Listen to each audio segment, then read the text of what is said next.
Who are these people? Fuck Israel.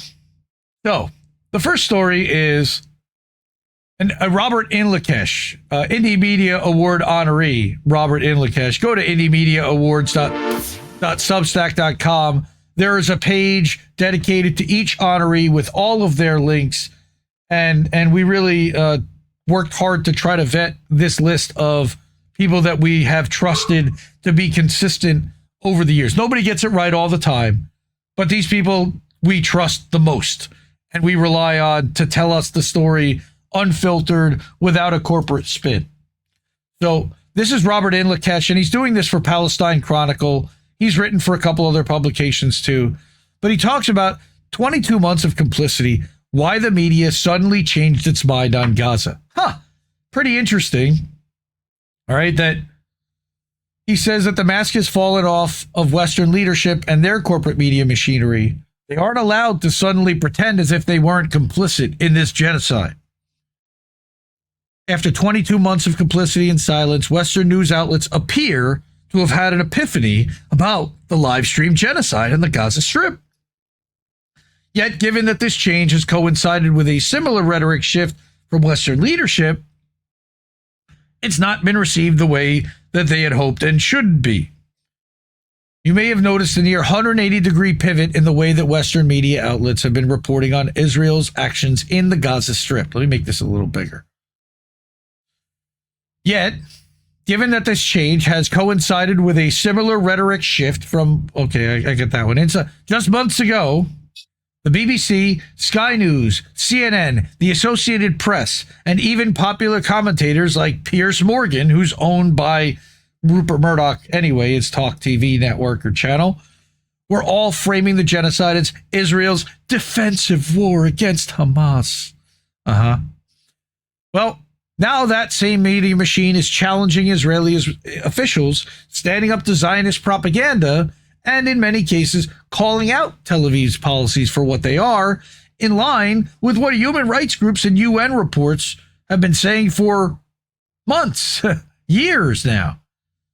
On Thursday, it's really weird, coordinated, BBC, Associated Press, AFP, and Reuters even released a joint statement expressing their concern for their journalist colleagues in the Gaza Strip. Reef, how many stories have we done about Gaza journalists being murdered on this show and on INN News? Too many. Like dozens, it feels like. Too many. Stating that the Gazan journalists, and they're not Gazan journalists, they're Palestinian journalists that were trapped in Gaza, are now facing the same dire circumstances that they are now, that those they are covering. Yeah. Well, some have heaped praise upon these media outlets and personalities for suddenly standing up. Many have seen right through it, as have we. So in light of this, it's important to explain why this is, in fact, all performative and frankly downright insulting. To begin with, the sudden shift appears to be justified across the Western mainstream media spectrum on the basis of Israel's 3-month-long total blockade of Gaza and recent statements of senior officials, particularly Finance Minister Bezalel Smotrich. Bezalel, sorry. He's a douchebag. Absolute, like that dude belongs in The Hague, in prison right now. In order to assess whether this acted as the straw that broke the camel's back and suddenly caused an awakening, we have to look at how true it is that the situation on the ground in Gaza even changed so dramatically, because it really hadn't. All right, 147 days, I believe, we're up to right now, according to Paula ISL's graphic that she shared this morning on Facebook. On the point about the statements coming from prominent members of Israeli Prime Minister Benjamin Milikowski's government, it is blatantly false that there has been any kind of major rhetoric shift in recent months.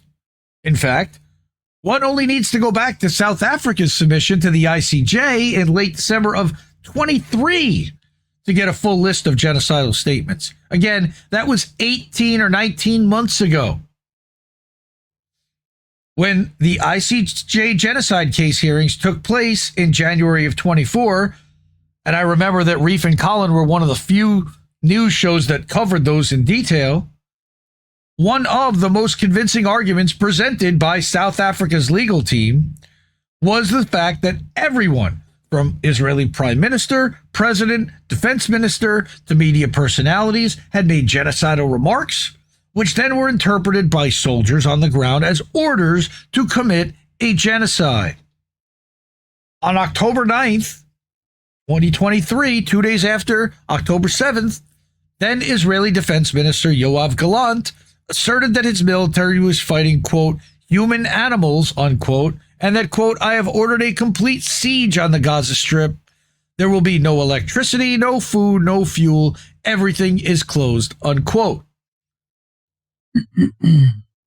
This leads us to the next major reason cited for the alleged collective epiphany across corporate media spectrum, which is the Israeli policy of starvation. Yes, Israel did impose a complete siege of Gaza for over 80 days, yet during that period, which came after Israel decided to arbitrarily scrap its ceasefire agreement, the media shift did not yet occur. The number of people starving to death in the Gaza Strip has undoubtedly reached levels not seen before, although it should be noted that this is not actually the period in time when the largest number of overall daily deaths have occurred. That's also insane. Nor is it true that the starvation policy is something new. So now to counter this, some may push back by claiming that this time it's clearly as a result of a much more deliberate approach. Well, yet this would in fact ignore the fact that in April of 2024, Israel's top rights group, B'Tselem, released a report entitled Manufacturing Famine, in which they accuse Israel of deliberately implementing policies aimed at inflicting famine, which did actually begin to unfold before the Israelis were ultimately forced to allow some aid to enter Gaza. Thanks, guys.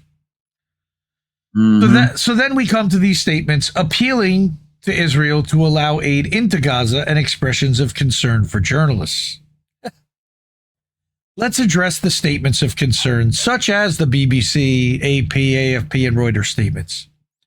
Again, let's reflect on the idea that Gaza's journalists are now facing the same dire circumstances as those they are covering, as if they hadn't been before?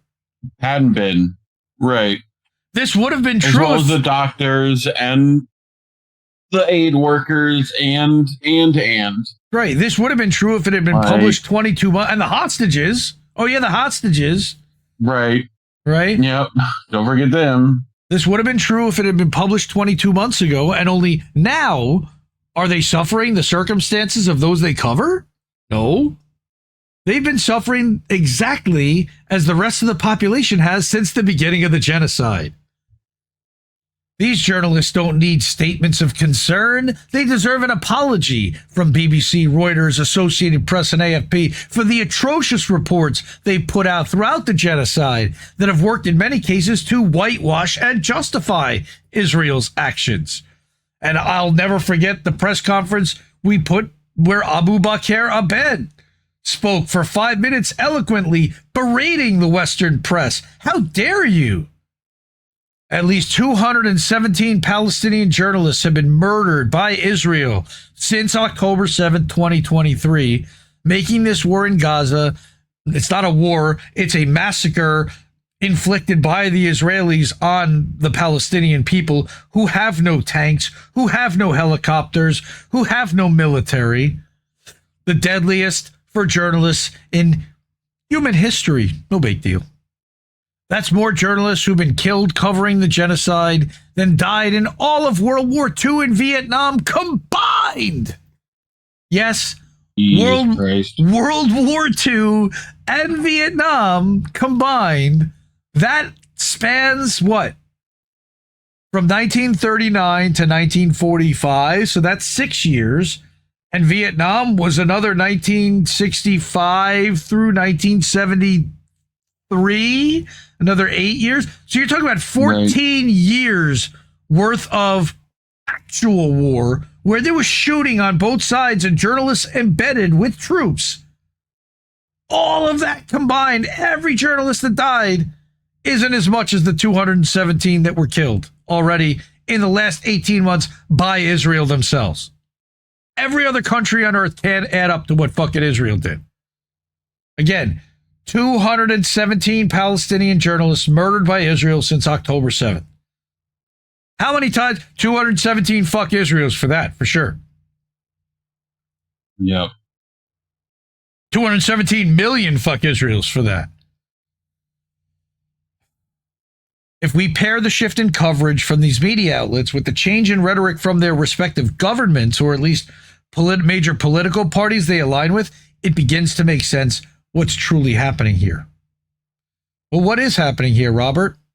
Hillary Clinton was one of the proponents of the systematic Hamas rape campaign hoax, which worked to justify the continued slaughter of civilians in the name of going after Hamas, despite there being no evidence to support this claim. And now she calls for humanitarian aid to enter Gaza. Fuck off, Hillary. UK Prime Minister Keir Starmer also delivered remarks calling for an end to the suffering in Gaza and urging Israel to allow the free flow of aid into the besieged coastal territory. At the same time, however, he continues to sell weapons components to the Israeli military and punishes activists domestically for standing in the way of the weapons industry's role in genocide. Oh, also, he's sending spy flights. He's sending fucking spy flights daily from Incirlik base in Cyprus to oversee and monitor Gaza for the AI drones to be able to come and murder everybody that's in the area. Yeah, thanks, Kid Starver. It suffices to say that this is not authentic. It's all performative. Why? Why? It comes down to a few different reasons. The first is that the scale of the starvation inflicted in Gaza was becoming a bad look for Israel's allies. Unlike the case with bombing, there's literally no excuse that works to justify stopping food from reaching a civilian population. And then there's the aspect that the Western governments and media are putting on a show as they sense that the genocide is in its final stages.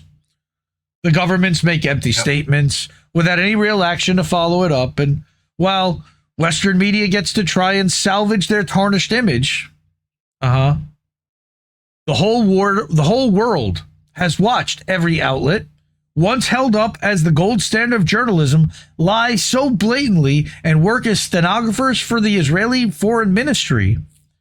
So now, in order to enter relevancy on the topic, they have to put up a front that they're holding the Israelis to account. This also opens the door for them to begin shaping the confines of what the acceptable discourse on the issue should be after it has clearly gotten out of their control. From right to left, the politically non-affiliated, all major social media influencers and independent reporters are now comparing Israel to the Nazis, and they call what's happening in Gaza a genocide, as do we. These comparisons just a year ago were viewed as socially unacceptable. And now it's normal for people to liken Netanyahu to Hitler. Although shitlibs are still calling Trump Hitler, and which would, I guess, track because Trump is sending the weapons to Netanyahu. So in that case, they're in cahoots. I mean, Trump is literally opening... We are the United States government. We don't do that sort of thing. Well, that's what you would say, except that he pulls out Bibi's chair for him, literally. Can I sit you down, sir? The mask has fallen off Western leadership and their corporate media machinery. They aren't allowed to suddenly pretend as if they weren't complicit in the Gaza genocide. At the very least, they need to apologize. Apologize! Not to their own public that they've failed and lied to, but also to the Palestinians who've managed to survive this Holocaust. I don't think that I'm sorry that we whitewashed your genocide really is going to happen, nor would it have the effect that Robert thinks it would, but it's a nice sentiment. All right?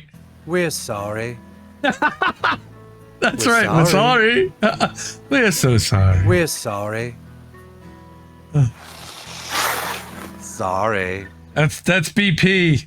That's the BP. Oh, dude, so good. All right, well, fuck Israel for that. Fuck Israel also for still imprisoning Dr. Hussam Abu Safiya. It's now been more than Agreed. 200 days that he's been in prison, tortured. We don't even know exactly where at this point. All right. Really bad. And we stand in solidarity. Even Amnesty International is calling for his release. All right. Oh, of course. Way I late. also wanted to bring this article where I've never really heard of this guy before, but I thought this was a good one.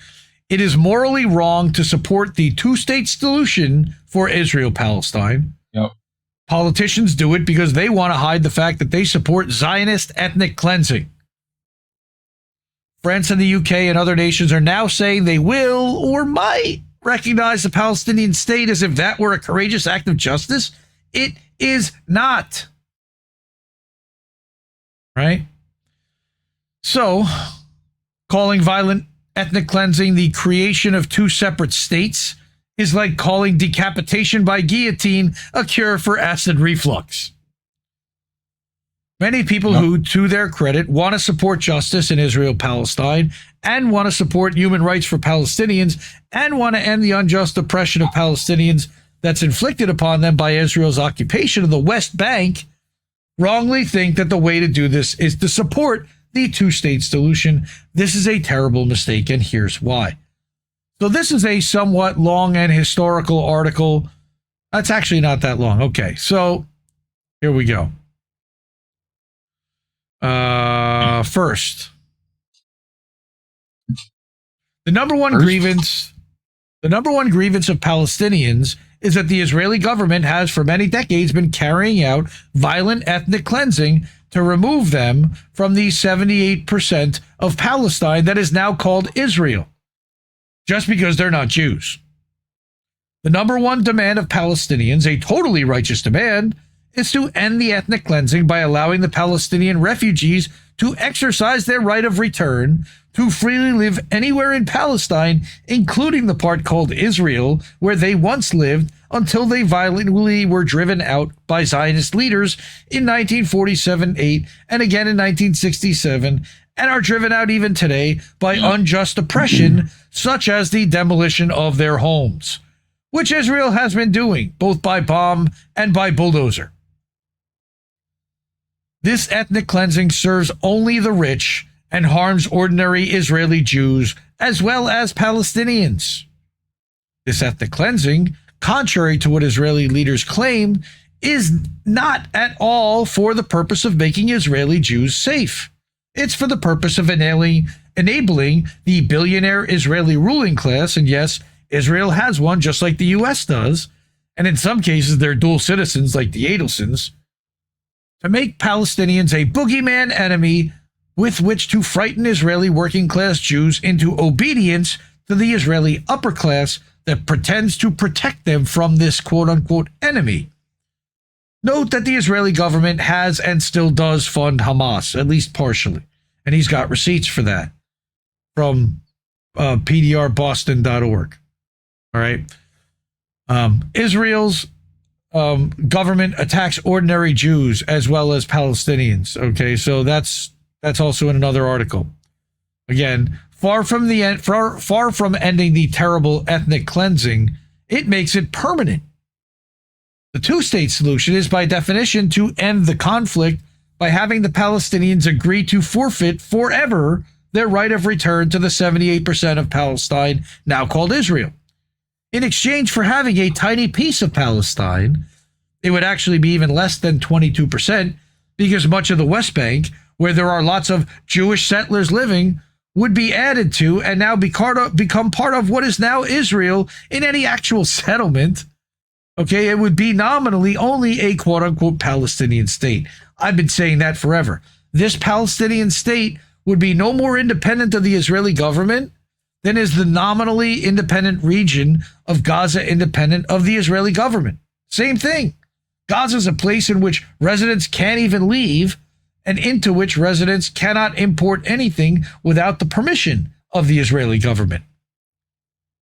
They also can't have a military. They can't have a government. They can't have a lot of things because the two-state solution, quote unquote, is simply a way to make the ethnic cleansing of Palestinians permanent. All Israeli prime ministers have supported it in principle, and some, such as Ehud Olmert, have declared it to be essential to the survival of Israel as a Jewish state, aka as a state based on the ethnic cleansing of non-Jews. He admits it. He comes out right in print. Not only is the ethnic cleansing of non-Jews from Palestine a terrible injustice to the Palestinians, it is also part of an attack on the welfare of ordinary Jews living in Israel, as I discuss in some detail in this other article that he wrote. The two-state solution is only good for the billionaire upper-class people who rule Israel and the United States. Bill Ackman's another one. The existence of Israel as a Jewish state, it is actually no more a state than the benefit of ordinary Jews than the United States is a state for the benefit of ordinary Americans. All right? The existence of a Jewish state is part of a ruling class strategy to control and dominate Americans as well as Jews living in Israel, as discussed in this leaflet I co-authored and in this article I wrote here. When a politician cites his or her support for the two-state solution as a way of claiming to be for justice in Israel, Palestine, it's a lie.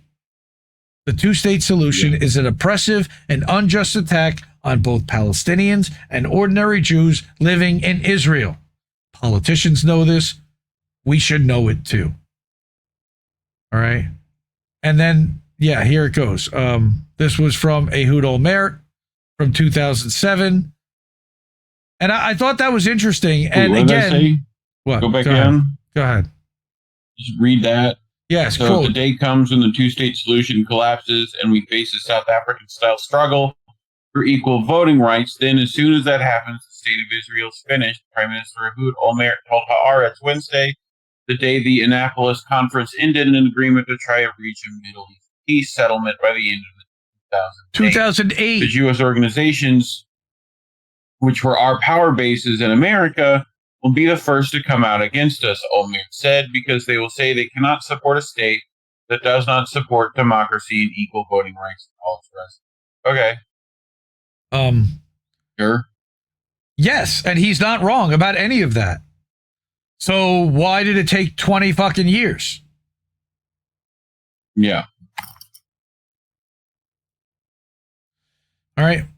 Now, this one was, my God. Yeah. Camera for bread.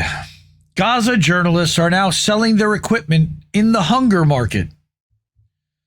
In a time when photography has shifted from a means of revealing the truth to a lifeline for survival, Gaza's journalists stand at the fragile boundary between their profession and staying alive.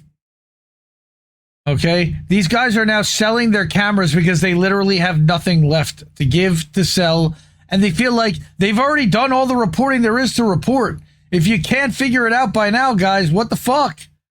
Like, how much more do they have to give? Right. If the price is saving my children from death, then I'm at peace with my decision. With these words, Palestinian journalist Bashir Abu al-Shair summed up the most difficult choice of his life, trading his camera, the one he carried into the most dangerous places to document years of war and what he called his third eye and companion through every path of coverage and documentation, for a sack of flour. It wasn't an easy decision, but at a time of genocide, it became one necessary for survival. Okay. He said it came as a result of a tragic reality I've never experienced before. 42-year-old father of 7. He affirmed that Israeli-imposed starvation has stripped everyone of their dignity and choices.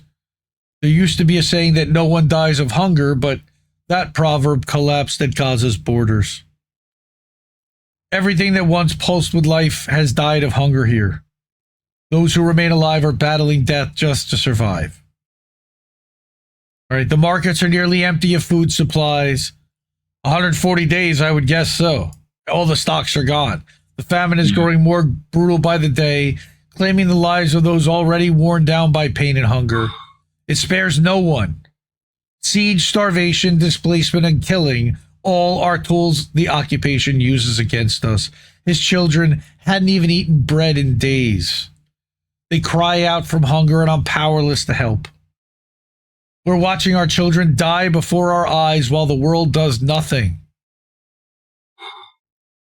Despite these harsh conditions, journalists in Gaza continue to document what's happening around them.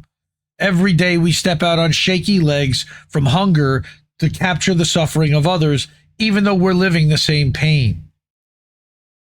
For more than a year and 8 months, he has not stopped covering massacres, displacement, and tragedies, despite being injured twice and his home getting bombed. Of course he did, because the Israelis targeted his home, I'm sure. I'm just wondering how many family members he's had killed. Yeah.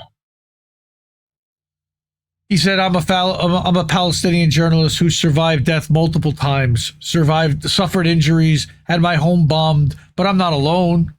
My fellow journalists are also starving. Nearly 2 million people in Gaza are dying of hunger. Save us before it's too late. The Gaza Government Media Office, which is a joke of a name itself, announced that the severity and spread of famine are worsening across all governance following the Israeli occupation's complete closure of crossings for now 147 days and the blockade on the entry of infant formula and humanitarian aid. And water. That's the other thing that a two-state solution does not allow for, by the way, was water and electricity rights. The office stated in a press release that Gaza requires at least 500,000 bags of flour weekly to prevent a total humanitarian collapse. It emphasized that the continued siege and blockade of food and medical supplies will accelerate the impending disaster. Again, completely intentional by Israel. In the latest statistics available at the time of publication, the Gaza Health Ministry announced that famine-related deaths have now risen to 154 cases, the majority being children and the elderly. We've seen the pictures, man. It's heartbreaking. Amid a complete absence of any politically binding or serious international response. Journalist Ahmed Abdel-Aziz is no better off. Again, he says the situation in Gaza is unbelievable. People are collapsing in the streets from hunger. There's no cash liquidity, and even if there is, prices in the markets are astronomical and unaffordable. He described the U.S. and Israeli-run aid distribution points as death traps. Again, we've covered that before. Quote, those who go to fetch a sack of flour sometimes return as body parts inside that very sack. Like al-Shair, Aziz also had to make the difficult decision to sell his equipment for food. I sold one of my microphones I used to document the war since its start, but the money only lasted me 2 days. Now with great pain, I say I'll have to sell my professional camera. Before the war, a sack of flour cost $15. Today, a kilogram costs $30. A loaf of bread is $3. And each person needs at least 2 loaves per meal. We're talking about prices that no one can afford. Here's another photojournalist. Spent over 20 years documenting life in Gaza through his lens. Fadi Tibet. From rare moments of joy to daily tragedies, now finds himself forced to part with his entire archive to feed his children. This archive spans decades and contains thousands of images and videos that capture Palestinians' suffering and resilience. We carry cameras to convey the truth. Then we return home empty-handed, except for the world's abandonment. How do we film death and then live it? He had apologized for initially postponing his interview due to exhaustion from severe hunger. We are not only enduring hunger in our stomachs, but also the oppression of dignity and stripping of humanity. Again, totally the intent and point of what Israel is doing. There is a systematic policy to starve the Palestinian people in Gaza amid this genocidal war to break their will, he said. Beret also described the dire circumstances that forced him to sell a year's worth of visual memory for a single sack of flour. We're now in the 5th stage of famine. People's faces are pale, their eyes hollow, seeing nothing but fear and hunger. There's no longer such a thing as hope. The world wears a cloak of shame before images of mothers and children dying of hunger. Beret concluded that the battle in Gaza is now no longer just against extermination, but also against a hunger that devours humanity.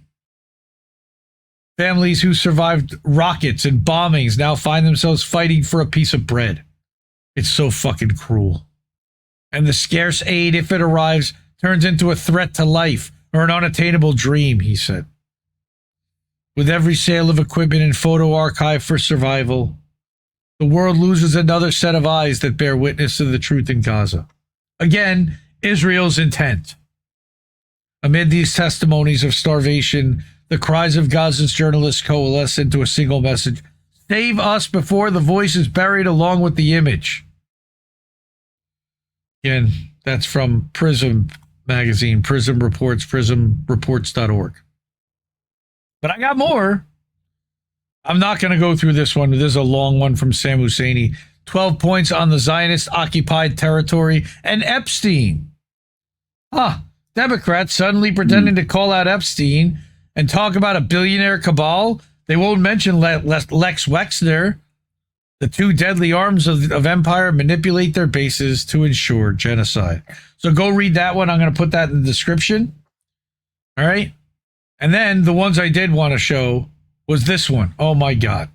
So we got Trina Parsi put this one about Anthony Aguilar. And I don't know if you've seen this, but this is a Green Beret who testified and went on British TV or Israeli TV and literally was saying that he saw a 5-year-old Palestinian boy kiss his hands to thank him for the food he gave him. Seconds later, Israeli soldiers shot and killed the starving child. ISIS prisoners were treated with more dignity than these kids, he said. All right. And there's a 1:11 video. I guess we'll show that. And he put down the little food he has. You notice he doesn't have a box. He doesn't have a box of food. He has half of a bag of rice that he found on the ground, a broken bag, half a bag of lentils that he found on the ground, and he was thanking us. Thank you. This little boy from where he came from walked 12 kilometers to get there, just to get there. 12 kilometers. Look at this boy. And when he got there, he thanked us for the remnants and the small crumbs that he got. And he sets them down on the ground because I was kneeling at this point, and he sets his food down and he places his hands on my face, on the side of my face, on my cheeks, these frail, skeleton, emaciated hands, dirty. And he puts them on my face and he kissed me. He kissed me and he said, thank you, in English. Thank you. And he collected his items and he walked back to the group. And then he was shot at with pepper spray and tear gas and stun grenades and bullets shot at his feet and in the air. And he runs away scared. And the IDF were shooting at the crowd. So they're shooting to control the population that's along the Marag corridor. And as they're doing that, they're shooting into this crowd. And Palestinian civilians, human beings, are dropping to the ground, getting shot. And Amir was one of them. Amir walked 12 kilometers to get food, got nothing but scraps, thanked us for it, and died. Yeah.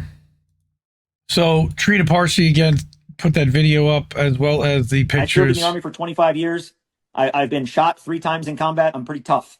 Another 2 this minutes. gets me every time because to what you're saying, the dehumanization. And what I want to say to the American people and to the people of Israel, I've been there. I have touched them. I have talked to them. The civilians in Gaza that are getting the food, they are starving. They are not animals. They are human beings. And they're being treated like animals. We treat these civilians in Gaza worse, with less dignity than we treated the ISIS fighters that surrendered in Baghouz Sfaghani in Syria in 2018. This young boy, this is on May May 28th on secure distribution site number 2. The aid had been distributed. A lot of people had left. You see behind, there's a crowd of people still with their boxes, kind of getting ready to leave. And this little boy, his name is Amir, and he was standing, he was with the crowd, but he walks over, and you see that first picture on the top right. He kind of walks over to me, and he puts out his hand. And at first I thought like that he wanted more food or something, and I felt bad because I didn't have anything. But I was like, oh, I have nothing. And he puts out his hand, and so I beckoned him to come to me. I said, come here. And he reaches out and he holds my hand and he kisses my hand. He kisses my hand, and he says, Shukran. You can see in this picture that this little boy is not wearing shoes. His clothes are falling off of him because he's so skinny. He walked 12 kilometers. I put my hand on his left shoulder, and I looked at him, and he's looking at me. We're looking at each other in the eyes. And I say to him, people care. You're a human being, and people care about you. The world They fucking cares. killed him. That's not Hamas. That's not a Hamas fighter. And I looked at him and I said, the world cares. And then Israel fucking killed him. Like minutes later. Sarah continues, Amir walked 12 kilometers barefoot to get food. He kissed the hand of an American soldier, thanking him for a bag of rice and lentils. Then Israel killed Amir right in front of the soldier, a child, grateful for lentils, executed in broad daylight. Amir was 5 years old. And the person who murdered him, nothing will happen to. Nope. Fuck Israel. The soldier's name that testified there is Anthony Aguilar. He's come out as a whistleblower. He's not the only one. There's now another one, an IDF soldier now coming out whistleblowing, saying that they were called off their posts on October 7th for the 3 hours that the raid, the attack happened. How about that? But finally, I wanted to bring this. This is the last drone footage that we've seen that Israel does not want getting out. All right, an aerial view of what Gaza City area looked like this week, taken from a Jordanian military aircraft by our colleague at Heidi Photos. Those are hollowed out buildings. There is nothing left. Somebody also noted that there is not one bit of green anywhere in this photograph. Yep. Destroyed. All of it. All right. Not only that, but note that this image had to be smuggled out of that military aircraft against Israeli orders, like the Maladi de Famine photos smuggled out of Warsaw in 1942 that documented what was going on at Auschwitz. And then I brought this. Israel does not want the world to see the aerial footage of Gaza, but Al-Arabi TV journalist Dalal Mawad got it. The world must see this destruction and the tent cities. Here we go. 28 seconds. I got sound. Boom.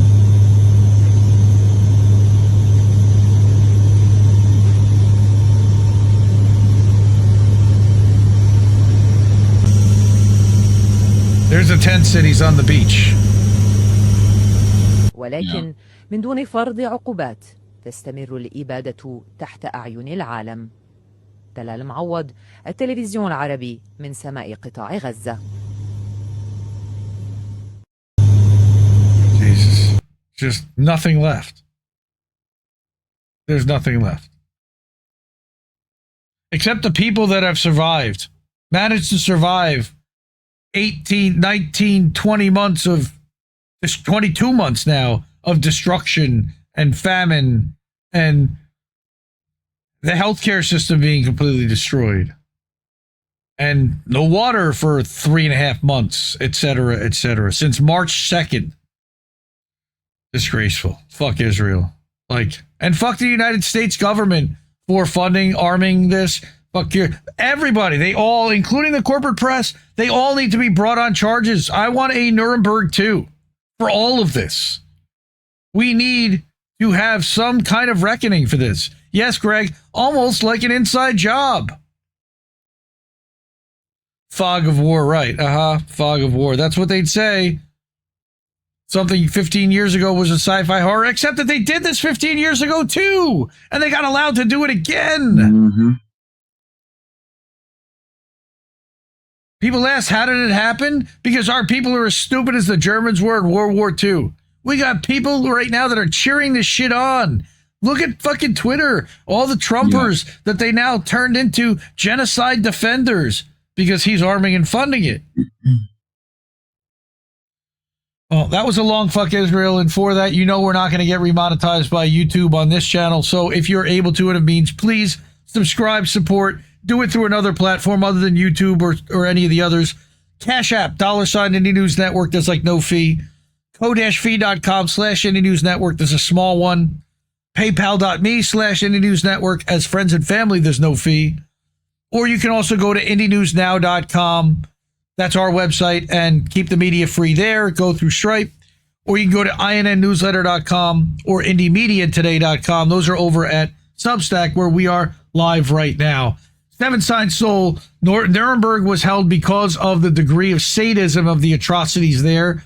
You think there ain't a similar degree of sadism here? Yeah. We've got rape and torture prisons that are there. The Israelis are fighting for, like, to do more of. Yeah, no, gross. Support independent media because we need it more than ever. And I'll see you soon, folks. Love you. Bye. Bye, Felicia. Mwah. Ciao, baby. No, we just fucking lost the stream. I guess this isn't such an awful place. Is that what you want me to say?